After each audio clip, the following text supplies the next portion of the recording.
కయీను పొలాల్లో పనిచేస్తూ పంటలు కూరగాయలు పెంచేవాడు. హేబెలు గొర్రెల కాపరి, చిన్న గొర్రెపిల్లల్ని ప్రేమగా చూసుకునేవాడు. ఒకరోజు ఇద్దరు దేవునికి బహుమతులు అర్పించాలని నిర్ణయించుకున్నారు. కయీను తన పొలం నుంచి కొంత పంటను తీసుకొచ్చాడు.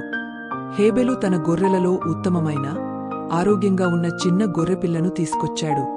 హేబెలు ప్రేమతో ఇచ్చిన బహుమతిని దేవుడు ఎంతో ఆనందంతో స్వీకరించాడు. కాని కయీను ఇచ్చిన బహుమతి దేవునికి నచ్చలేదు. ఎందుకంటే కయీను తనకి పండిన దానిలో ఉత్తమమైనది ఇవ్వలేదు. ఇది చూసిన కయీను కోపంతో చిన్న మొహం చేసుకున్నాడు. అప్పుడు దేవుడు ఎంతో ప్రేమగా కయీనుతో ఇలా అన్నాడు, కయీను, నీకు ఎందుకీ కోపం?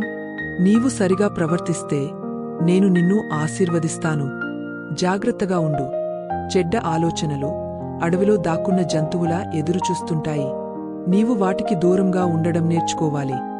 కాని కయీను దేవుని మాట వినలేదు. Gospel Jiggles.